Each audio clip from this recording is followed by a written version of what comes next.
मांझी जी के उस बयान को जी अक्षरशः जैसा उनका बयान था उस तरह से चलाया। जी जी। लेकिन हाँ, हमने ये नहीं कहा कि मांझी जी इस्तीफा देंगे, ऐसा कह रहे हैं। क्या कीजिएगा मांझी जी, तलवार नहीं उठाइएगा, गोल गोल बोली बोलते रहिएगा तो आपको सीटें 20 को मिल जाएंगी।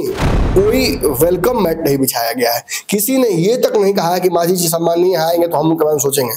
किसी ने नहीं कहा, सबने कहा गया है दवाई, इनको बढ़िया दवाई दे रहा है सब। मांझी जी का चैप्टर बंद कीजिए, वो कहीं जाने वाने वाले हैं नहीं। हाँ, भाजपा अगर इतना पर नाराज होकर कहीं हटा उठा दे तो भाजपा को कुछ 0.% वोटों का नुकसान हो जाएगा। जी। प्रशांत जो कि वशिष्ठ नारायण के पुत्र हैं, उनके इंटरव्यू में ये स्पष्ट हो गया कि आगे की रणनीति नीतीश कुमार के पुत्र ही या जो नीतीश तय करेंगे उसी तरफ बढ़ेगा। कि उपेंद्र कुशवाहा की स्थिति अगर आप देखिएगा इस गठबंधन में जी, तो उनकी पैरोकारी कोई नहीं करने वाला है। लोजपा को, चिराग पासवान को अपने कोटे की सीटें दे सकते हैं जी, लेकिन बाकी मांझी और उपेंद्र कुशवाहा को देने के लिए बिल्कुल तैयार नहीं है। वो भाजपा को तय करना होगा जी। नमस्कार, एक बार फिर से आपका बहुत बहुत स्वागत करते हैं विशेष पंचनामा में। आज फिर से हम नमन जी के साथ हैं और आज भी हम आपके सामने बिहार की राजनीति और लगातार जो पिछले 24 घंटे से चल रही है उन सारे विषयों को लेकर के हाजिर हैं, जिसमें सबसे बड़ी बात यह हुई है कि एनडीए के घटक दलों के बीच से जो बयान आए हैं उन बयानों के बाद अब ये संशय पैदा होना शुरू हो चुका है कि क्या होगा, क्या दोनों ही गठबंधन में उलट पलट शुरू हो चुका है। इस पूरे विषय पर नमन जी से बात करेंगे। नमन जी, जो 24 घंटे के अंदर में घटनाएं हुई हैं, कई बयान आए हैं, बयानों पर फिर उसका रिएक्शन भी आ गया है, कई लोगों से मिल रहे हैं, उसके क्या मायने हैं? क्या फिर से इधर उधर होने की संभावना बन रही है जिस तरह से 2020 में हुआ था? देखिए, एनडीए का फाइनल स्वरूप क्या होगा इसको लेकर संशय उत्पन्न हो गया है। पिछले 24 घंटे में तो बिल्कुल ही उत्पन्न हो गया है। कल दो बड़ी घटनाएं हुई। एक मांझी जी का एक बयान आया जो वो अपने कार्यकर्ताओं के परिप्रेक्ष्य में दे रहे थे जी, जिसमें उन्हें उत्साहित कर रहे थे आने वाले चुनाव को लेकर, भीड़ दिखा रहे थे अपने सहयोगियों को, गठबंधन के और अपने दुश्मनों को, दोनों को वो ताकत दिखाने की कोशिश भी कर रहे थे। लेकिन इस दौरान उनके मुंह से कुछ बातें निकली। जो वीडियो प्राप्त हुआ इंटरनेट पर उसमें पूरी घटना नहीं थी, पूरे जिक्र नहीं था। तो अब चूंकि मांझी जी जिस मोड में चल रहे हैं तो पत्रकारों का नेचुरल सा टेंडेंसी है कि उसको उसी परिप्रेक्ष्य में समझना। लगातार 2-3 दिन से बोल भी रहे हैं बिल्कुल, और उसने कोई कसर नहीं छोड़ी। अगर मांझी जी की बातों को केवल हम विश्लेषण करते रहे तो ये साफ समझ में आता है कि वो बहुत नाराज हैं। केंद्रीय मंत्री वो हैं, उनके पुत्र बिहार में कैबिनेट में कई मंत्रालयों के मंत्री हैं, पुत्र एमएलसी हैं, वो सांसद हैं, परिवार के कई सदस्य विधायक हैं, आगे भी कई संभावनाएं हैं। 5-6 सीटों तक का बात सुन ही रहे हैं हम लोग, मिल जाएगा। उस सीट की संख्या को 20 कराने के लिए या उस 15 के आसपास कराने के लिए मांझी जी लगातार दबाव की राजनीति बना रहे हैं, कर रहे हैं, बयान दे रहे हैं। अब इन बयानों को पत्रकार अपने परिप्रेक्ष्य में समझेंगे ना। आप जो बोल रहे हैं उस परिप्रेक्ष्य में ही समझेंगे। निश्चित। तो हुआ क्या कि कुछ पत्रकारों ने और हमने भी मांझी जी के उस बयान को अक्षरशः जैसा उनका बयान था उस तरह से चलाया जी। लेकिन हाँ, हमने ये नहीं कहा कि मांझी जी इस्तीफा देंगे, ऐसा कह रहे हैं। लेकिन चूंकि उसमें वो जिक्र था, छोटे से बयान में 10 सेकंड का बयान था, उसमें ये जिक्र था कि कैबिनेट छूट जाएगा जी, कैबिनेट भी छूट जाएगा जी। तो उन्होंने जिस परिप्रेक्ष्य में कहा वो तो स्पष्ट हो रहा था कि कैबिनेट भी छोड़ने की स्थिति में वो आ जाएंगे अगर उनको सीटें नहीं मिलेगी, सम्मान नहीं मिलेगा, अगर भय ऑर्डर। और अगला लाइन उनका क्या था उसमें, भय बिन होत न प्रीत जी। बिल्कुल। तो क्या भय दे सकते हैं? उन्होंने कहा कि मैं तलवार थोड़ी उठाऊंगा। तो क्या कीजिएगा मांझी जी, तलवार नहीं उठाइएगा, गोल गोल बोली बोलते रहिएगा तो आपको सीटें 20 को मिल जाएंगी। निश्चित ही आप दबाव बनाने के लिए कहिए कि तो अगर आपको लगता है कि हम मंत्रिमंडल के चलते डर रहे हैं तो मंत्रिमंडल छोड़ देंगे, कैबिनेट छोड़ देंगे, यही ना कहना चाह रहे थे। खैर जो भी हो, लभेर दिए पूरा।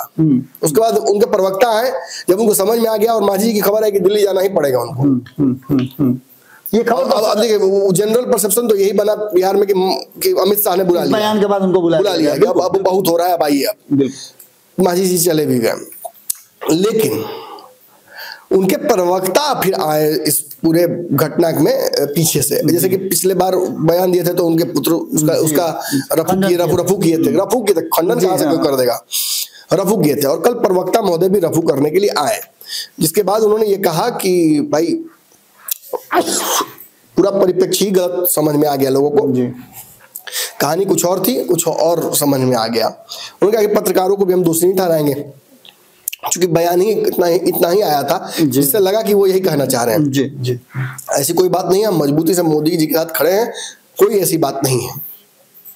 अब रही बात मांझी जी की, तो मांझी जी ने भी एक ट्वीट किया, जिस ट्वीट में उन्होंने पत्रकारों पर ही सारा आरोप लगा दिया कि मेरे बयान को तोड़-मोड़ को पेश करते हैं, हम कहाँ 40 सीट मांगे हैं, हम कहाँ 20 सीट मांग रहे हैं, हम कहाँ दबाव की राजनीति बना रहे हैं, हम कहाँ कहे हैं कि भय बिन होत न प्रीति, हम कहाँ कहे हैं कि ये, मतलब इशारों में उन्होंने अपने सारे बयानों का जो ठीकरा है वो पत्रकारों पर फोड़ दिया।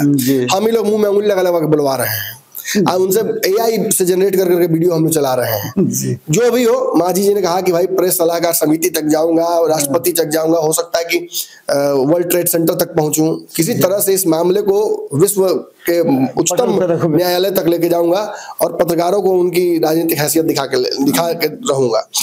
जो भी बात हो, कहने का मतलब अब सीधा है, मांझी जी ने अपनी तरफ से दिखाई ताकत, उस ताकत का कोई फर्क पड़ता नहीं है। ऑलरेडी भाजपा उनको जितना दे चुकी है, अगर इतना ही छीन ले ना तो दोबारा फिर कुटिया कहीं सजाना पड़ेगा निश्चित रूप से। और वो कुटिया महागठबंधन में तो नहीं होगी, क्योंकि उधर से इनके लिए कोई वेलकम मैट नहीं बिछाया गया है। किसी ने ये तक नहीं कहा है कि मांझी जी सम्माननीय आएंगे तो हम उनके बारे में सोचेंगे, किसी ने नहीं कहा। सबने कहा गया है दवाई इनको बढ़िया दवाई दे रहा है सब जी, जो हो रहा है बहुत बढ़िया हो रहा है। इधर से धोखा करके गए हैं, समाज से धोखा किया है, बिल्कुल भाजपा के साथ अपने समाज को छलने के लिए चले गए हैं, ये वो फलाना ढिमकाना परिवारवाद सब कुछ आरोप लग गया उन पर। मतलब महागठबंधन में उनके लिए नो एंट्री। तो मांझी जी पुनः मूषिका भवा, मांझी जी का चैप्टर बंद कीजिए, वो कहीं जाने वाले हैं नहीं। हाँ, भाजपा अगर इतना पर नाराज होकर कहीं हटा उठा दे तो भाजपा को कुछ 0.% वोटों का नुकसान हो जाएगा। लेकिन इस नुकसान का कंपनसेशन कहीं अगर किसी और नए दल से कर लिया भाजपा ने तो वो भी बहुत असर पड़ने वाला नहीं। बिल्कुल। तो मांझी जी का वही हाल है कि देखिए 1 रुपया का टिकट खरीदे हैं लॉटरी का और जीतेंगे 1 रुपया ही जी। गंवाना तो 1 रुपया का पूरा पड़ेगा, लेकिन जीते तो 1 ही रुपया मिलेगा। जो तक लॉटरी नहीं उतना ही मिलेगा बस। अच्छा, लॉटरी तो नुकसान है ना है। तो मांझी जी समझ गए इस बात को अब, और उनके प्रवक्ता समझ गए, और मुझे लगता है कि मांझी जी का और कोई बयान ऐसा आप नहीं सुनिएगा। तो ये तो मांझी जी का चैप्टर ही क्लोज कीजिए। अब रही बात उपेंद्र कुशवाहा की, चूंकि 24 घंटे हो गए इसलिए हम इस बात को कंप्लीट जगह पर उतार रहे हैं कि कौन है, कौन चला गया, कौन जा सकता है। देखिए उपेंद्र कुशवाहा वाले चैप्टर पे आइए। उपेंद्र कुशवाहा ने कल मुलाकात की वशिष्ठ नारायण से। मैंने अपने दर्शकों को विदेशनामा पंचनामा में समझाने की कोशिश की थी। मैं एक बार पुनः इसको नहीं, सॉरी, पंचनामा में नहीं समझाना था, तो पंचनामा में पुनः एक बार अच्छे से समझा दूं इसको। देखिए आपको याद होगा इसी कुर्सी पर कुछ दिन पहले वशिष्ठ नारायण के पुत्र आकर बैठे थे। बिल्कुल। उनके तुरंत बाद RLM के प्रवक्ता यहाँ बैठे थे जी। दोनों का बयान जिन परिप्रेक्ष्य में था, मैंने हर परिप्रेक्ष्य दोनों से टटोला जी। बहुत स्पष्ट दोनों ने कहा। प्रशांत जो कि वशिष्ठ नारायण के पुत्र हैं, उनके इंटरव्यू में ये स्पष्ट हो गया कि आगे की रणनीति नीतीश कुमार के पुत्र ही या जो नीतीश तय करेंगे उसी तरफ बढ़ेगा। प्रशांत जी ने एक और अच्छी बात कह दी थी दर्शकों कि बिना नीतीश कुमार के जदयू का भविष्य कहीं भी दिख नहीं रहा, बताया था उन्होंने। सोचिए कितनी बड़ी बात कह दी। अब चूंकि सोफिस्टिकेटेड पॉलिटिक्स करते रहते हैं उपेंद्र कुशवाहा, इस बयान को सुना है उन्होंने और इस बयान को समझा भी है, और इस बयान को आत्मसात करके ये समझा है कि जो अब तक बाकी लोग कह रहे थे कि अगर नीतीश कुमार साथ रह गए होते वो तो आज नीतीश कुमार की पार्टी के एक नेचुरल वारिस वो होते। आज उनको पुत्र की तरफ न देखना पड़ता या किसी और तरफ नहीं देखना पड़ता। इसी संभावनाओं के तहत वो वहीं गए हैं जहां से ये सारी बात शुरुआत हुई थी जी। वशिष्ठ नारायण के पास पिछले 2 बार वो गए हैं तो पार्टी का विलय ही हुआ है जी। और पिछली बार तो जो पार्टी थी वो पूरी तरीके से आपको याद होगा कि डिनाई करते रहे, लेकिन विलय हमने तो कंफर्म कर दिया विलय होगा, बिल्कुल, और वो विलय ही हुआ। इस बार विलय नहीं होगा, ये मैं दावे से कह रहा हूँ। ये सच है कि एक जैसी घटनाएं हैं तो जब होता है तो लोगों लगता है कि यही होगा। कल दर्शक भी पंचनामा और दशनामा में यही बार कह रहे थे सर विलय करेंगे, सर विलय करेंगे। मैंने विलय नहीं कर सकते हैं क्योंकि उनकी पार्टी अब ऐसी स्थिति में है, अगर यही विलय कर लेंगे ना तो एक संभावना तो बन सकती है कि आगे चल के नीतीश कुमार को अपनी कुर्सी दे दें, लेकिन इसके लिए बहुत बड़ी कुर्बानी हो जाएगी इस पार्टी को खत्म करना। क्योंकि आज इनके पास पार्टी नहीं होती, मैंने बड़ा साधारण भाषा में समझाता हूँ, अगर आज इनके पास पार्टी नहीं होती, आज अगर जदयू से हटकर ये बिल्कुल पार्टी नहीं बनाते तो इनका हालत किसके ऐसा होता। आरसीपी सिंह जैसा। निश्चित रूप से आज आरसीपी सिंह को मजबूरी में पार्टी बनानी पड़ रही है। आरसीपी सब बोला को नाम ले रहा है, कल कौन नाम ले रहा था? पशुपति कुमार पारस सिंह देखिए फेंका गए आरसीपी सिंह। इस बीच में मुझे दो बातें बहुत महत्वपूर्ण है जो नजर आई हैं। आपके जो प्रशांत के साथ आपका जो एपिसोड था, उस एपिसोड के बाद दो बहुत महत्वपूर्ण बातें हैं। पहला ये कि एक बार फिर से वशिष्ठ नारायण सिंह घर से बाहर निकले हैं इस अवस्था में भी, और नीतीश कुमार ने ऐसे पकड़ के उनको सहारा दे करके और मंच तक ले गए। वशिष्ठ नारायण के बारे में एक और नेता ने मुझे कहा जदयू के कि वशिष्ठ नारायण केवल अपने ही पुत्र नहीं बल्कि निशांत के लिए भी दोनों के लिए वो चिंतित है। हाँ, चिंतित है, और दोनों के लिए वो मेहनत करने के लिए जो प्रयोग करेंगे जी। तो इसी बात को लेकर के ये कहा गया था कि दोनों ने ही उस एपिसोड को देखा है जी। जो इंटरनल लोग हैं उनका कहना है कि दोनों ने एपिसोड को देखा है, और इस एपिसोड के बाद प्रशांत को भी धन्यवाद दिया है उन लोगों ने कि आपने जो बात कही है निश्चित रूप से वर्तमान यही इशारा कर रहा है, यानी कि चीजों को बदलने का या फिर से उसको विवेचना करने का। तो कहा कि जदयू के नेता ने मुझे दावा किया कि यही होगा ही। जी जी जी जी। और ये कहा जा रहा है कि जो निशांत धीरे धीरे करके जो आना शुरू हुए हैं पब्लिक डोमेन में, और पिछला जो उनका बयान था, इससे पहले तो आपको याद होगा कि भारत लाइव के ही सीनियर रिपोर्टर सागर ने उनसे पूछा था तो अध्यात्म की तरफ बात किया था उन्होंने, और उसके बाद दोबारा राजनीति में रुचि ले रहे हैं, पिता के लिए वोट मांग रहे हैं, पिता की पार्टी ये शब्द जो है जी। तो ये सभी चीजें जोड़ करके इस बात की तरफ इशारा जरूर कर रही हैं जो आप बात कर रहे हैं, या जिन बातों को हम लोगों ने शुरुआत किया है हम संभावनाएं देख करके, वो अब कहीं ना कहीं नजर आने लगा है। तो उपेंद्र कुशवाहा कहीं ना कहीं उनकी मुलाकात से एक और रास्ता ये भी निकलता है कि उपेंद्र कुशवाहा की स्थिति अगर आप देखिएगा इस गठबंधन में जी, तो उनकी पैरोकारी कोई नहीं करने वाला बिल्कुल, है। बिल्कुल सभी अपने लिए वो सोचने वाले हैं। कुछ इक्का दुक्का लोग हैं जो एक दूसरे की बात भी करेंगे, लेकिन उपेंद्र कुशवाहा चूंकि प्रेशर पॉलिटिक्स नहीं करते हैं, वो कड़े बयान नहीं देते हैं, वो विषयहीन होता है, या तो रहते हैं ना तो नहीं रहते, या तो रहते नहीं रहते हैं, और बहुत स्पष्ट उस मामले में रहते हैं। तो उस स्पष्टवादिता के चलते वो फंस गए हैं। अब वो बयान दे भी नहीं सकते। देखिएगा उनके प्रवक्ता ने जो बयान दिया था संगठन को लेकर या दबाव को लेकर या भय को लेकर, उसमें उन्होंने नीचे आरजेडी लिख दिया था जी। पूरा कहानी राम सीता की थी और अंत में किसी और पात्र को उन्होंने जोड़ दिया कि कहानी किसी और की है। बिल्कुल। तो ये इशारों में बटेर मारना संभव नहीं है अब। इसीलिए बहुत अच्छी राजनीतिक स्ट्रेटजी घर के पास ही उनके रणनीति थी, दूर दूर खोज रहे थे, तो सीधा सीधी वो चले गए वशिष्ठ नारायण के पास, जहां से उनको हर बार राजनीतिक शक्ति मिलती रही है। जी। और वशिष्ठ नारायण से मुलाकात के बाद इतना तो दावा मैं कर देता हूं कि अब आपको याद होगा आप ही के साथ पंचनामा में कर रहा था तो एक बात मैंने कही थी, शायद सबसे बड़ा राजनीतिक खुलासा इस पूरे एनडीए की सीट समझौते पर है कि नीतीश कुमार लोजपा को, चिराग पासवान को अपने कोटे की सीटें दे सकते हैं, लेकिन बाकी मांझी और उपेंद्र कुशवाहा को देने के लिए बिल्कुल तैयार नहीं है। वो भाजपा को तय करना होगा। और इसी कड़ी में कहीं ना कहीं ये सहजता कराने की कोशिश की जाएगी जदयू की तरफ से, जदयू को और वशिष्ठ नारायण को और नीतीश को मनाकर उनसे दोस्ती बढ़ाकर कि हमें भी आप कुछ सीटें दे सकते हैं। क्योंकि देखिए एक बहुत बड़ा पेच यहाँ क्या फंसता है, चिराग पासवान तो मान लीजिए नीतीश कुमार की कुछ सीटें ले लेंगे, उनको लेना ही था सीट, कोई समीकरण का सीट ले सकता है। उपेंद्र कुशवाहा जिन सीटों पर नजर डालेंगे वो तो सारी सीटें लवकुश समीकरण वाली ही होंगी। बिल्कुल। और वो सीटें किसके पास है? वो सारी सीटें जदयू के पास है। तो उन्हें तो कहीं ना कहीं बनाकर ही रखना होगा नीतीश कुमार से।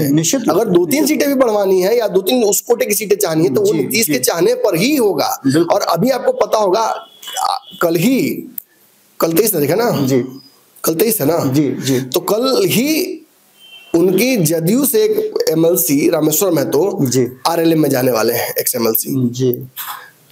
तो ये भी जो फ्रेंडली फायर होने वाला है, इससे पहले कहीं और रिश्ता बिगड़ न जाए सीट समीकरण तक जाते जाते। मैंने कहा भी था कि नीतीश कुमार आपके लोगों को तोड़ ले तो वो वही बात है, लेकिन अगर आप तोड़ लिया किसी व्यक्ति को उनके, या चाहे वो पार्टी छोड़ ही चुका हो, आप उसको रखिएगा तो उस पे थोड़ा सा उनकी विकृति टेढ़ी होती है। और जदयू के एक प्रवक्ता का बयान भी इस पर आ गया है। जब मुलाकात हुई है वशिष्ठ नारायण सिंह से तो हमारे वही रिपोर्टर सागर ने उनसे पूछा कि ये बताइए कि आपके यहाँ से तो आ रहे हैं रामेश्वर महतो, तो उन्होंने कहा कि इसमें क्या अंतर पड़ता है, उनकी पार्टी और मेरी पार्टी सेम है। बिल्कुल। बड़ी सहजता दिखाई है उन्होंने, इसके मायने भी बहुत कुछ निकाले जा सकते हैं। बिल्कुल, कोई इधर सड़क उधर चला जाए जी मैनेज कर लेगा, एक ही ना दाल भात में कहीं घी पड़े, बिल्कुल सीधा हिसाब है। तो अब रही उपेंद्र कुशवाहा की बात, तो उपेंद्र कुशवाहा का सीट नेगोशिएशन बढ़ जाता है, रिश्ता बढ़िया करने से जदयू के कल टूटने पे या बिखरने पर जो वोट बैंक है वो खिसक कर इनके पास आएगा। बिल्कुल बिल्कुल। धीरे धीरे लोग भी छनकर इस तरफ आएंगे कि भाई अब जदयू में तो जगह बच नहीं रहा है। तो जो जंगल में अगर आग लग जाए तो जंगल के जो जीव हैं वो शहर में नहीं रहने लगेंगे, नहीं वो तो अपने अपने जंगले खोजेंगे। हाँ, वो अपने लिए कोई वैसा ही कोई तो अब जदयू टूटेगी तो भाजपा या आरजेडी में नेचुरली जा नहीं पाएंगे। जी। उनके लिए एक स्पेस खोजना ही होगा, लव कुश ही समीकरण उनके लिए सूट करेगा और वो ऑलरेडी बना हुआ है आरएलएम। तो विलय की संभावना है समाप्त, एनडीए से बाहर जाने की संभावना है लगभग 100% समाप्त। उपेंद्र कुशवाहा बस जो 5-6 सीटों का समीकरण सामने आ रहा है उसको जितना बढ़ाना चाहते हैं वो बढ़ा सकते हैं, इसी पे उनका काम कर रहे हैं, तो वो भी कहीं जा नहीं रहे हैं। दोनों के लिए एक मजबूरी भी तो है ना कि आप देख लिए कि एक तरफ नागमणि कुशवाहा लगातार प्रेशर पॉलिटिक्स कर रहे हैं, राष्ट्रीय जनता दल कुशवाहा पर भी अपना चोट कर रही है। देख लीजिए कि आप मणिलाल मंडल को ले आया, भारतीय जनता पार्टी भी कुशवाहा की तरफ ही बढ़ रही है। यानी कि अगर ये दोनों एक साथ नहीं रहते हैं, नीतीश दोनों क्राइसिस में जाएंगे, इसलिए हो सकता है कि समय की मांग भी हो, ये भी हो सकता है। तो दोनों मांझी और कुशवाहा ये दोनों महागठबंधन से आउट, महागठबंधन में नहीं, महागठबंधन में तो इनका संभावना लगभग समाप्त हो गया। अब रही बात पारस और सहनी की, देखिए कांग्रेस ने एक पेज फंसा दिया है। कांग्रेस ने 2 डिप्टी सीएम मांगकर, और कल तो पप्पू यादव ने यह भी बयान दे दिया है कि सीएम तय नहीं है जी, सीएम तय बिना किए हुए चुनाव लड़ेंगे हम। तो वो ये तो सीधा तेजस्वी यादव को झटका है। बिल्कुल बिल्कुल तेजस्वी के चलते ये झटका बाकी दलों को भी लगता है निश्चित रूप से। अब जब सीएम तय नहीं है तो वीआईपी का डिप्टी सीएम कैसे तय? वाम दलों का भी बयान आ गया है, वाम दलों का भी बयान आ गया है।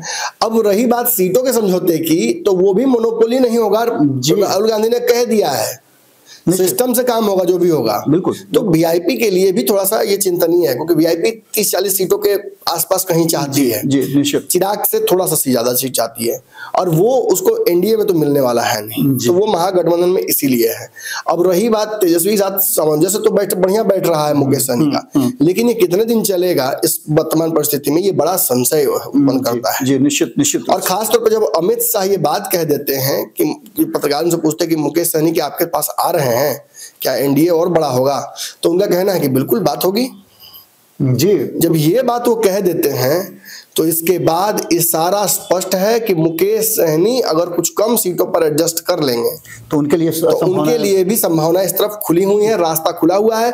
अमित शाह हल्के बयान नहीं देते हैं, अगर इस तरह की बात उन्होंने की है तो ये मुकेश सहनी के लिए एक बहुत बड़ा अपॉर्चुनिटी है। बिल्कुल क्योंकि 20-50 सीट लेकर और विनेबिलिटी बहुत हाई नहीं होगी जी महागठबंधन में, और अगर कुछ सीटें लेकर ही विनेबिलिटी हाई रहती है एनडीए में, तो आप विनेबिलिटी की तरफ ज्यादा फोकस कीजिएगा। हाल में चिराग पासवान ने ये प्रूव भी किया है कि quantity over quality, sorry quality over quantity, ये प्रूव उन्होंने किया है।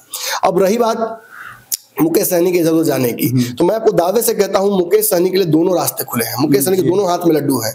भाजपा के कुछ नेता उनको अपने पाले में करने के लिए लगातार प्रयास कर रहे हैं, और रही बात बिहार भाजपा के, और रही बात महागठबंधन की, तो महागठबंधन पर यह अतिरिक्त दबाव डालता है, तेजस्वी पर दबाव डालता है कि अगर उनको साथ नहीं लेकर और उनकी मांगे सीटों को लेकर या डिप्टी सीएम को लेकर पूरी नहीं करेंगे तो वोट बैंक भी चले जाएंगे उस तरफ। और तेजस्वी के पास से एक बहुत बड़ा वोट बैंक जो पहली बार उन्हें मुख्यमंत्री कुर्सी तक नजदीक पहुंचा सकता है इस बार, वो छीना जाएगा। तो तेजस्वी का फैसला है और मुकेश सहनी का फैसला है, इस पर अभी चर्चा नहीं हो सकती, इस पर हम विश्लेषण कर सकते हैं, फैसला आगे होने वाला है। रही बात पारस की, तो पारस बाबा बीच में है अभी, वो ना वो महागठबंधन में है और ना ही वो एनडीए में है। सच्चाई यही है कि जब अमित शाह ने ये बात कह दी कि बात सीटों को लेकर उनसे होगी, जी, और हम तो अभी तो वो गए नहीं है कहीं, मुलाकात से कोई मुझे दिक्कत नहीं है, किसी कोई समस्या नहीं होनी चाहिए किसी से मिलने से। लेकिन रही बात सीटों के समझौते की, तो वो तो बात जब सीट का समझौता होगा तो करेंगे हम। तो ये रास्ते खोल देते हैं, ये भी इशारा करता है कि पारस ने शायद राजद का इस्तेमाल कर लिया, क्योंकि वो भी जानते हैं कि विनेबिलिटी किधर है। औलौली के जिस सीट से अपने पुत्र को चुनाव लड़ाना चाहते हैं वो सीट तो राजद की सीट, बिल्कुल, और इतने बड़े नेता की है कि वो जल्दी टिकट भी नहीं करेंगे। बवाल भी हो गया जैसे उस मिलने गए हैं, उसके बाद से आप देखिए बवाल हो गया, तो समझिए। तो इसीलिए, और आपने देखा ना कि अभी तक वो इंटर नहीं किए हैं, सदा ने पटना छोड़ दिया, उनको खोजा जा रहा है बयान के लिए कि कहां है। महागठबंधन में उनकी एंट्री अभी तक इसलिए विधिवत नहीं हुई है, समस्या यही कहीं ना कहीं उत्पन्न हो रहा है। और इसी वजह से मैं कह रहा हूं कि जो एनडीए गठबंधन है इसका ये अंतिम स्वरूप कतई मत समझिएगा, इसके स्वरूप में भी बहुत बदलाव होना है। अंत तक कुछ इधर कुछ उधर जरूर होगा। महागठबंधन तो खैर स्थायी कभी नहीं रहा है, के स्वरूप हर चुनाव में बदलते रहे हैं और इस चुनाव में बदल जाएंगे, कोई बहुत बड़ी बात नहीं है। चलिए रमन जी, बहुत बहुत धन्यवाद आपका। तो ये अभी वर्तमान जो परिस्थिति है और स्थिति है उसके हिसाब से दोनों ही गठबंधन में ये तय नहीं है, लेकिन एनडीए गठबंधन की अगर बात हम करें तो एनडीए गठबंधन में जो दो बड़े दल हैं उनको फैसला लेना है और वो थोड़ा सा एक स्टेप पीछे हटने के लिए तैयार है। इसका मतलब है कि गठबंधन वही ज्यादा मजबूत होता है जिसमें सेक्रीफाइस करने के लिए लोग तैयार हैं। अब देखना दिलचस्प होगा कि आने वाले 2025 के चुनाव से पहले जो ये लगातार रस्साकसी चल रही है ये कहां जाकर के समाप्त होती है, रुकती है और कब इस पर कॉन्क्रीट फैसला आता है। हमारी नजर बनी हुई है, आप देखते रहिएगा पंचनामा। विशेष पंचनामा में ऐसा ही हम आपसे विशेष बातें करते रहेंगे। बहुत बहुत धन्यवाद, नमस्कार।